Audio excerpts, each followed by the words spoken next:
बिस्मिल्लाहिर्रहमानिर्रहीम। लाखों करोड़ों दुरूदो सलाम नबी पाक सल्लल्लाहु अलैहि वसल्लम पर और उनकी आल पर। मैं हूँ कुलसूम हाशमी और आप हैं मेरी यूट्यूब फैमिली का हिस्सा। अल्लाह से दुआ है कि आप जहाँ कहीं भी हो खैर खैरियत से हो। अगर अभी तक आपने मेरे चैनल को सब्सक्राइब नहीं किया, चैनल को सब्सक्राइब करें, लाइक करें, कमेंट्स करें और बेल आइकन के बटन को प्रेस करें ताकि मेरी आने वाली हर नई वीडियो आप तक पहुंच सके। अगर तुम देखो कि जालिम और मजलूम आमने सामने है तो तुम हमेशा मजलूम का साथ देना। अगर तुम ऐसा ना कर सके तो तुम चाहे मस्जिद में बैठे हो या शराब खाने में बैठे हो, एक ही बात है, इससे कोई फर्क नहीं पड़ता। आज जो मैं आपको एक हौलनाक और आंखों को परेशान करने वाली, आंखों को हैरान करने वाली, धड़कते दिलों को परेशान करने वाली खबर आपके साथ शेयर करूंगी कि जिसको सुन के आपके रोंगटे खड़े हो जाएंगे कि अभी भी दुनिया में ऐसे लोग हैं जो नहत्थे लोगों पर, जो मुसाफिरों पर, जो 6 माह के बच्चों पे जुल्म करते हैं, उनको मौत के घाट उतार देते हैं। जो कि आज से हजारों साल पहले हमारे इमाम हजरत इमाम हुसैन अलैहिस्सलाम ने करबला में किया। ऐसे ही वाकयात अभी भी दिल को चीरने वाले और अभी भी वक्त के यजीद दुनिया में मौजूद हैं जो कि लोगों के साथ ऐसा सलूक कर रहे हैं। लिहाजा इस ब्लॉग में शुरू से लेके एंड तक मेरे साथ रहिएगा। मैं आपको बताऊंगी कि जो मीडिया पे खबर आ रही है उसमें कितने लोग हैं, हकीकत में कितने लोग हैं जो कि शहीद हुए और वजह फायरिंग क्या हुई। नाज़रीन, आपके सामने टीवी पे मुख्तलिफ चैनल्स पर खबर जो है वो गर्दिश कर रही है कि पारा चना एक दफा फिर लहूलुहान हो चुका है। यानी कि पारा चना में एक दफा फिर लोगों को सरेआम गोलियों से छन्नी कर दिया गया, उन बेकसूर लोगों को जिनका कोई कसूर नहीं था, जो फकत आपकी दुश्मनी की भीड़ चढ़ जाते हैं, जिनमें उनका किसी भी किस्म का कोई लेन देन नहीं होता। ये लोगों को वैसे ही मार दिया जाता है, बेकसूर लोगों को मार दिया जाता है। पेशावर से जो मैं खबर है, पाराचना से खैबर पख्तूनख्वा में कोरोना एजेंसी से पेशावर जाते हुए गाड़ियों को काफी ज्यादा गाड़ियों को निशाना बनाया गया है, जबकि और इसमें शहादत जो है 110 से ऊपर है। ये मैं मुकम्मल गारंटी के साथ पूरे वसौक के साथ बात कर रही हूँ, जबकि हुकूमत जो है वो 38 से 40 लोगों को बताती है जो इसमें शहीद हुए हैं, जबकि जो शहादतें हैं वो 110 हैं। और बड़े इत्मीनान से खबर दी जा रही है और बताया जा रहा है कि जी पारा चनाई के बाद फिर लहूलुहान हो गया है, वहाँ 38 से जो 40 लोग हैं वो मर गए हैं, जबकि ये सब गलत है। क्योंकि अभी तक 2-3 घंटे गुजरने, उस वक्त जब 2-3 घंटे गुजरे थे उस वक्त ही जो शहादत है वो 110 हो गई थी। वो फिगर मैं आपको बता रही हूँ कि इसको सुनने के बाद, इस खबर को सुनने के बाद आप अपने घर में बैठ के एक दफा ये जुमला जरूर कहेंगे कि जुल्म हुआ है, ज्यादती हुई है, और अल्लाह ताला जुल्म और ज्यादती करने वालों को कभी पसंद नहीं करता। अल्लाह अगर बुरे की रस्सी को दराज करता है तो एक दिन उसको अपने शिकंजे में जरूर ले लेता है। 81 अफराद की शहादत की खबर, जिसमें 21 खवातीन शामिल हैं। नाज़रीन, ये जो इलाका है ये पठानों का इलाका है और इसमें कोई 6 से 7 लाख पख्तून आबाद हैं। वो पख्तून आबाद हैं जो अब आबाद नहीं हुए, बल्कि ये ज़माने कदीम से कबाइल जो हैं यहाँ पे रहते हैं, इनके अपने कारोबार हैं। ये कोई नए उठ के बिजनेस करने नहीं गए, ये बड़े अरसे से वहाँ पे मौजूद है। अंग्रेज के ज़माने में जब अंग्रेज था उसने भी कहा कि ये कबाइल का इलाका है, ये पठानों का इलाका है।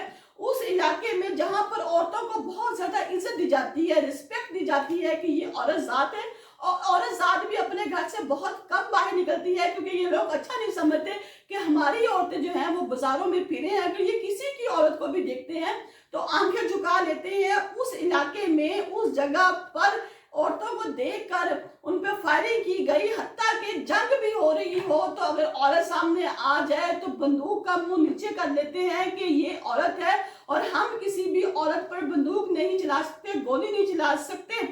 जमाना जहालत की निशानी है कि आज उन्हीं औरतों को निशाना बनाया गया। ये जो लोग मरे हैं 110 में बता रही हूँ, इसमें जो तकरीबन 21 हैं वो औरतें शामिल हैं जिनके ऊपर फायरिंग की गई, जिनको गोली मारी गई। और ऐसे लोग, ऐसी फैमिलीज, ऐसे बंदे जिनकी बीवियां भी साथ ही, बच्चे भी साथ हैं, उनको गोलियों से भून दिया गया, उस बस को गोलियों से छन्नी कर दिया गया। और इसके अलावा जो बच्चे हैं उसमें 17 बच्चे हैं, 7 से 13 साल के बच्चे हैं जिनकी उम्रें हैं 7 से 13 साल, और एक 6 माह का मासूम बच्चा जिसने दुनिया में कुछ देखा ही नहीं, माँ बाप की पहचान हुई थी, उस बच्चे का क्या कसूर था? उस बच्चे को भी गोलियों से छलनी कर दिया गया, उस बच्चे को भी मार दिया गया और आज परा चना जो है वो लहू लहान हो चुका है।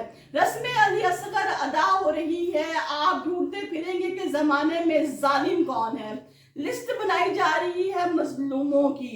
आपको करबला में अगर कोई जालिम नजर नहीं आया तो अब भी आपको इस जगह पर कोई भी जालिम नजर नहीं आएगा। अगर करबला में आपको कोई जालिम नजर नहीं आता, कोई जालिम महसूस नहीं होता और आप लोग कहते हैं कि ये दो आपस में ग्रुपों की लड़ाई थी, तो अब भी आपको कोई भी जालिम नजर नहीं आएगा।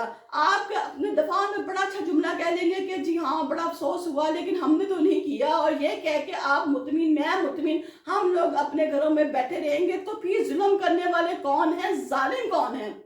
मैंने शुरू में कहा कि अगर जालिम और मजलूम आमने सामने हो और हम मजलूम का साथ ना दे सके तो हम मस्जिद में बैठे हों या शराब खाने में बैठे हों, हम एक बराबर हैं। 6 माह की जो बच्चे की शहादत है नाज़रीन, मासूम 6 माह का बच्चा, बहुत ही अफसोसनाक है। क्या इन लोगों को नहीं पता था कि 6 माह के मासूम बच्चे को हम लोग क्यों मार रहे हैं?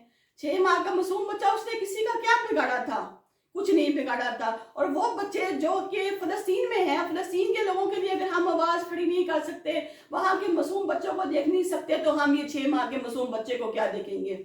ये 6 माह के मासूम बच्चे को हम क्या करेंगे? अगर हम आज के जमाने के 6 माह के बच्चे को नहीं बचा सकते, उसका दफा नहीं कर सकते, तो हम अली असगर के गम को कैसे मनाएंगे? हम अली असगर के बारे में कैसे जुमले अदा करेंगे? हम अली असगर से अपनी मोहब्बत का इजहार कैसे करेंगे कि अगर आज के 6 माह के बच्चे के दफा में हम कुछ बोल नहीं सकते, तो हम अली असगर के बारे में क्या बोलेंगे? 98% जो पश्तून हैं ये वहां पे रहते हैं, इनकी खानदानी दुश्मनी है, कबायली दुश्मनी है, जो भी है, लेकिन जैसी भी है, जब भी कहीं कहीं जाते हैं, लोग आते हैं कि मिलने जाते हैं, इनको सिक्योरिटी दी जाती है, तो क्या इन लोगों को कोई सिक्योरिटी नहीं दी गई थी? ये लोग जब बसें इनकी आपस में सामने आई तो इन बसों पे फायरिंग कर दी गई, जिसमें जो बसें हैं वो भरी हुई लोगों के साथ खून से, मौतों से वापस आई। इन लोगों, इन बच्चों, इनमें काफी लोगों की हलाकत थी, तो इन नहते लोगों को, बेगुनाह लोगों को क्यों मारा गया?